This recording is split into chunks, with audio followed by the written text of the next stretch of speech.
Okay, hello YouTubers, and today, obviously this is my reaction of, not The Woman Who Fell to Earth, but episode 2 of Series 11, which is The Ghost Monument.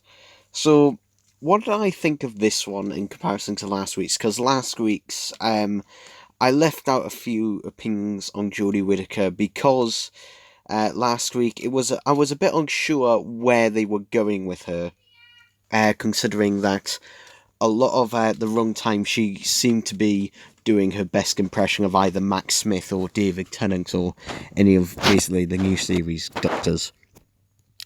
And to be honest, it's kind of a bit of the same this week. There's nothing particularly that distinctive about her. She just seems to be very, very generic doctory kind of stuff. So it's really hard for me to form any particular opinions on her where it just doesn't seem to be very distinctive or very original. It feels more like it feels like Jodie Whittaker is doing an impression of the Doctor rather than actually being the Doctor. A lot of the dialogue comes across as not very natural when she speaks. It sounds, and I don't know whether that's to do with the writing or the acting itself, but it does seem to be a bit forced in that at times. By the way, going on to episode 2. Episode 2 I did enjoy more than episode 1, I can say that. Though, in terms of, is this a good episode? Well, it's better than last week's, which was very This week's did have a few engaging points, though the thing is, it still had a lot of to it, because although the threat was actually a bit more of a credible threat from, the planet that they were stranded on, it still felt like there was no immediate danger for any of our companions or the Doctor herself throughout the episode. It just kind of felt like it was more of them just tagging along and then just solving the issues rather than having more of an active role, if that makes sense. Doesn't really make sense, but whatever. It just feels very black. Also, there was a lot of CGI in this one, which we've got another CGI monster villain thing in this one, which, to be honest, yeah, it was not very convincing at all, the CGI. I mean, I know this is a new team and that, but, Doctor Who's budget, no. They should have really gone with a practical effect, especially for what they were, which was essentially, basically pieces of brown cloth floating around in the wind, to be honest. It will be nice, even if it was on, some string and that. It will be nice if they had have done it as a practical effect, as opposed to what they actually ended up doing, which was all CGI. The robots, it would have been nice, to see them a bit more, because they were an actual, costume, a physical thing. So it would be nice to see them a bit more. But to be honest, a lot of it, most of the episode was just literally a wander about for most of the running time, which, I mean, and also, if you don't know my opinions on the new TARDIS, oh, here we go. Love, love, love the exterior. Love the new exterior, but the inside, Jesus Christ. And also, having a look at it, that console, it looks really low down as well. The actual controls look really low down. And also, the room and that feels just very empty, to be honest. That it does feel extremely empty. I mean, with the previous one, Capaldi's / Max Smith, it felt more lived in. Obviously, the Doctor's abandoned it for quite a while and it redid itself up, but the previous one felt more like it was lived in, and that there was drawing boards, there was bookshelves and everything, whereas this one, it is, just a massive, massive, massive empty room.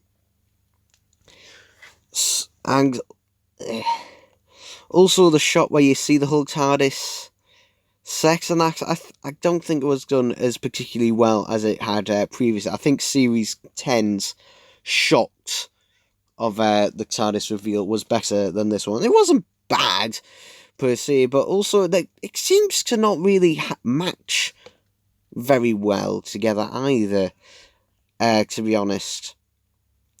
Because you've got the wall where the doors are, and that seems to be completely different design to the rest of the actual TARDIS, which is odd. And also, why is it all massively crystallized? And also, that central column being a massive, massive crystal. Really, why? Why is it a massive crystal? Why is it all crystallized? And people say, oh, it's fitting with the new sonic screwdriver. Well, the thing is, how? How would the TARDIS have been able to know it? Because that sonic screwdriver was not made of pieces of the TARDIS, and that was made of pieces of spoon and other alien tech. So how come the TARDIS just happens to be like that? It doesn't make sense why it would be like that. And obviously, the console itself, the time rotor, although it doesn't look like a time rotor anymore, it just looks like a huge, massive crystal jutting out the centre. Obviously, we've got no moving up and down thing. We've got really no moving parts. Though we do have a custard cream dispenser, which is obviously the only thing that matters. Lovely jubbly, isn't it? In terms of the new characters that we had for this episode, they were very, very bland. I mean, I can't remember their names at all. We've got Bland Guy, who's basically a dickhead throughout. That's his character. He's a dickhead throughout the entire episode, and to be honest, spoiler warning, but at the end, when he decides to share the prize, the reward, it comes out, it seems out of character for him, to be honest. I was expecting the two finalists in the race, to fight it out, and yet they just decide, no, we're gonna, so it seems out of character for him, to be honest. I mean, he was a very generic, bland dickhead throughout it, pretty much. And then we've got the other one who, to be honest, her backstory, it does feel a bit forced. Like, just like, here's a bit of backstory. I did not care what happened to her at all throughout the episode. I didn't care whether any of, these two racers and that lived or died in it. It didn't bother me in the slightest. So that was a disappointment. And that's basically, I did not care for the characters at all. They were both pretty much as bland as each other, to be honest. I didn't hate them, though I had no reason to like them either. They were very forgettable. And the moment, they're gone, it's like, oh, well, just like, oh, they're gone. It doesn't make any difference. The cinematography was actually really good in this episode. A lot of people are saying how last week's episode cinematography was really good. I could see it in parts in last week's episode, but that was the key. I could see it in only parts since most of it was set at night. A lot of it, with it trying to be atmospheric, you couldn't see half of it. But in this episode, with a lot of it having a sort of desert sort of setting and that, the lighting and that was a lot better than actually you could see things. We saw the title sequence for the first time in this episode, unless you went to the preview of episode 1. And to be honest, it's over really quickly. It's a very short title sequence. Also, no face in the titles anymore, which, is a disappointment. No face in the titles anymore, so that's irritating to me, because I do quite like the face in the titles rather than all the names. We have the director's name in the titles now, which, to be honest, it feels like there's far too many names in the titles. To be honest, it feels like the titles is rather than, ooh, look at this vortex and adventure and that. It's more just like an excuse of, here are the main people's names and that in the credits. Look at their names, remember their names, rather than the actual title sequence itself. And in terms of the effects, to be honest, it seems like a bit bland. To be honest, it's got less. It's got less of that traveling thing that the previous ones had, where you felt like you were moving through space and time. This one doesn't feel like that, because one, there's no TARDIS in it this time, but also it just seems to be. It kind of feels like it's trying to be a bit, maybe like the John Pertwee or the Hartnell one, or possibly the Troughton ones, the title sequences, but to be honest, we've had that, travelling effect since 1973 with John Pertwee's final season, so it was a bit of a shame he had to feel like, it's very static in that it's just like a woo, woo, woo, but not really moving throughout. So that's what I thought of that. And also, why are the Next Time trailers so short as well at the end? Why is it so utterly short? Like, literally, the Next Time trailer was, oh, Rosa Parks, bye, that's it. That's your Next Time trailer. In fact, the trailer that played after the episode ended was slightly longer than the actual Next Time trailer itself, though revealed slightly nothing, though, yeah, bit weird. Overall, what I think this episode, I think it's better and worse in some ways, looking at it.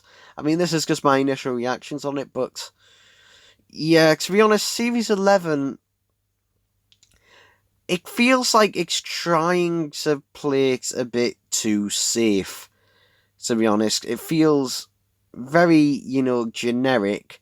And it has the problem of, this does not feel like Doctor Who. This episode did feel a lot more like Doctor Who, but last week's episode really didn't. It feels like a show where someone just happens to be like the Doctor in it. It feels a lot less like Doctor Who. And to be honest, the companions in this are far too trusting of the Doctor. We've had companions that, don't trust the Doctor at all until much later on, but these ones seem to trust the Doctor far too much, to be honest, in the opposite direction, which is a bit odd.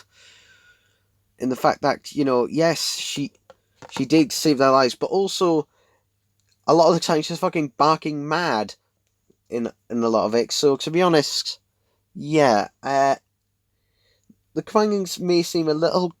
Although, to be honest, I'd rather them be a bit more trusting and be arrogant against it, so. I think it's just so weird. I'm so conflicted on this series, to be honest, because I've got bits of it seem like, yes, they're trying, but a lot of the times it's like, no, we're going to take it back. And that, it doesn't feel like Doctor Who. And to be honest, the more I think about it, the more it disappoints me about it there. Because this episode got close. It got so close. I feel like it's like, oh, Doctor Who, because the thing is, it was building up to, oh, who were behind this and that, and then you just get, oh, it was these scientists who were forced to do this.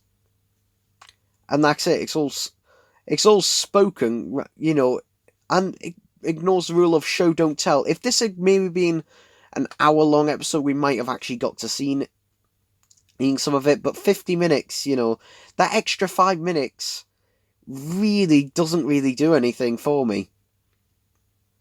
I mean, that extra 5 minutes was basically just dedicated to the new TARDIS showing up. So essentially, we've got a 45-minute episode with a 5-minute introduction to the new TARDIS. So yeah, that's what I thought. Let me know what you thought about this, and I'll be doing this again next week. Bye bye.